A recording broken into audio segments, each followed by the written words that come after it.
Hello and welcome to another episode of Mordred's Community EU4 Political Chat. We got another special interview for us. Today I'm joined by Aretos, our Vijanagar player. Aretos, welcome to the program. Thank you for having me.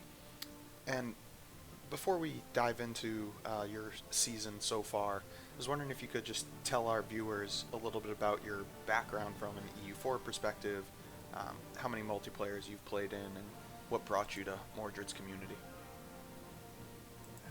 Well, I played 1,000 hours in single player before I even attempted to touch multiplayer. I've only ever really played on this server. I played as Venice and then later Milan, moved to Georgia after that. Through the more experienced players here, I'd like to believe that I've learned more about the game and how to play it. And this season, you started as Vijanagar. From a great power perspective, you're sitting right around sixth, but realistically, you are the power in the Far East. From an economy perspective, you're chugging along manpower wise compared to your neighbors. You've got quite a bit more. Force limit, same thing. So, how do you feel being the kingmaker of Asia? I mean, I'd prefer to be the kingmaker of Europe, but make do with Asia. And the game for you started off in a pretty interesting way. I've actually been impressed by how you've adapted to the different circumstances. So, for those of our viewers who aren't aware, you started off Vijanagar, one of the powers in India, but we also had a Bengal, a Mewar, and a Delhi or Sirhind player. Pretty early on the first session, the Sirhind into Delhi player made an aggressive move against Mewar. Um, I think you saw the writing on the wall pretty quickly, but may have joined a battle or two against Delhi. Is that true? No, I had no intention of ever helping Maywar. In the season previously, when he was Morocco, I was Portugal. I kind of, killed him, so I wasn't too keen to work with him because I wouldn't know if he would want to get revenge for that later on. I joined the war, but I just stayed in my country. I didn't help with that at all. Okay. And then it seemed like after that war, you reached somewhat of a uneasy balance in India with yourself in Bengal and Delhi, now Rajputana. Um, were you ever nervous about how quickly Rajputana was growing in power compared to yourself in Bengal? Well, when he was Delhi, I wasn't too overly nervous because, Delhi is just a really shit tag all around. But when I saw the Rajputana tag form, then I was a bit more nervous of him. And Vijanagar is actually probably in one of the weaker locations in India. Just from an expansion perspective, the grasslands are primarily up in the Delhi and Bengal areas. You saw an opportunity pretty early on. Yourself and Bengal moved aggressively against, I believe, it might have been Malacca at the time, but now Malaya, and you secured some land over in Siam. What made you decide to make that jump? Well, Bengal was just expanding into the Myanmar area, and he was getting a lot of coalitions and whatnot. So when I was getting called in to help him with the wars over there, I just asked if I could get a few provinces, and he obliged with that. And after your first player war against Malaya, it seems from then on you've actually had a good relationship with them. How were you able to translate that from being the aggressor in a war into this, what's now been, I'd say, a successful partnership through the rest of the game? Well, basically, I just said to him, I'm a military focused nation, I have quantity ideas, I can make much better use out of these inland provinces and get the manpower out of them, whereas you're a naval focused nation, you can make better use out of the coastal provinces. Interesting. And as the game progressed, Rajputana decided to shake things up in India. They moved against Bengal. You joined in the first half of the war, but saw the writing on the wall. Can you walk us through what happened there? Yeah, obviously, at the time, the Rajputana player was in kind of a stalemate with you. So you had come to an agreement to ally. He would attack Bengal. You would go to, I believe it was Austria at the time. I had joined that war. I pulled out a battle. Didn't go very successfully because I hadn't finished my quantity ideas yet. So I was really lacking in quality in that war. I just didn't feel like fighting it, so I left it because the Rajputana players seemed to be willing to work with me from that point. And then there was a little bit of a shakeup. The Rajputana player was left the game and was replaced by the former Naples player, obviously, and there was some chatter throughout that week between Rajput, Nepal, Bengal, trying to sort out the diplomacy in the region. I advised the Rajputana player to take the what they could from Bengal. I believe they white pieced out of the war, even though they were in a dominant position. Were you ever fearful that things were going to get flipped on their head and you were on the chopping block? Oh, I absolutely knew I was on the chopping block because I contacted the new Rajputana player. I asked him what his plans were for Bengal. He said he was just going to white peace and leave him alone. So I went and I talked to other neighbors of Bengal, most notably Nepal. I asked him if he was interested in fighting Bengal.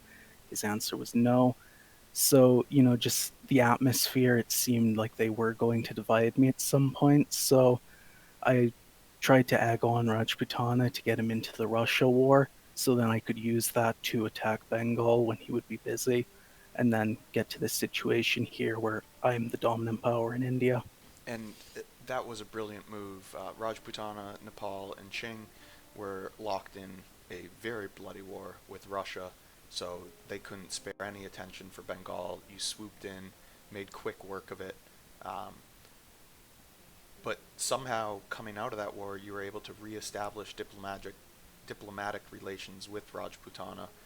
Was that driven by the threat or the war I declared so quickly after? Or did you intend to work with Rajputana again, regardless? I mean, I was fine with it either way. He was willing to re-ally after that, so I accepted. I think it was mostly because his war with Russia it didn't go too swell for him, so he just he felt like there was no other option but to re-ally with me. And shortly after you won the first war against Bengal, you fought tooth and nail for every inch of Rajputana's land against myself as the Ottomans. What drove you to be so committed to the defense of Rajputana? Ultimately, I just didn't really want anyone else interfering with India at the time. You've of course broken through now a bit, but if I had just let him to die on his own, you would have got much more land. And as we take a look at the bigger picture, as we mentioned, pretty strong alliance now, we'd say, with Rajputana. You fought multiple wars for their land with little to gain for yourself. You've continued to eat into old Bengal territory. Um, you, Nepal, and Rajputana have worked well together. Do you see the three of you branching out, moving offensively as the Ottomans obviously are falling off? Spain may start declaring wars. Russia is growing in power, so are you going to take advantage of some of the instability and move out of India, or are you content with what you've got? Well, I mean, if I see an opportunity, I'll take it, but I'm not overly interested in allowing any one power to just dominate the other. I do kind of enjoy this almost stalemate between you and Russia. And as we look at the political situation on, we'll call, the east coast of Asia, Qing, Japan, Malaya, there's been a lot of wars between the different parties. You're currently not allied to anyone. If Qing and Malaya go to war, do you see yourself getting involved, or is that not worth it? I mean, I really like having Malaya as my naval power to be friendly with. Ching, on the other hand, I just don't really have any diplomacy with him. And then, as we pivot over to Africa, um, does VJ even have a mission tree? Yes, they do. Have you ever considered working some of these additional claims into the Aden area, etc.? I mean, again, it just really boils down to the fact I don't have much of a naval power, so getting over two Mamluks to contend any of those claims, it would be a lot of effort for ultimately not much gain. And as we look out into the coming weeks, do you expect Blue Flames offensively coming out of VJ, or are you playing more of a reactive game? I mean, as of right now, I feel like it's more of a reactive game than anything. Whether that changes in the future, I don't know. And how has it been playing in India in this multiplayer when it's been quite Eurocentric from a major conflict perspective, but um, it, the dynamics in Asia have been incredibly fluid? I mean, for a while there, for a couple sessions, all the major wars were happening in Asia, and it just kind of felt like Europe was sitting back and allying one another, so that was quite annoying. But now, as the tension is moving back towards Europe, it's definitely nice to be further away from that. And have you enjoyed the shifting nature of players moving in and out of the region in Asia, or has that been frustrating from a larger multiplayer perspective? It doesn't really bother me either way, honestly. I try to make do with whatever's given to me. Any final thoughts you'd like to share with our audience about your experiences as Vijanagar? I mean, not really. That's about everything there is to it. Most of my big plays came in the past. At this point, it's just reacting to what else happens. And do you expect to be fighting in the Afghan mountains anytime soon? That's completely up to you, honestly. Well, I'm not the only one with a border. Yeah, that is true, but I don't know. I don't see. I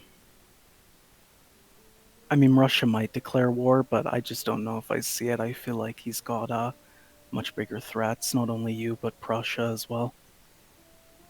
Well, appreciate the time, Ratos, and best of luck this coming Saturday. All right, thanks.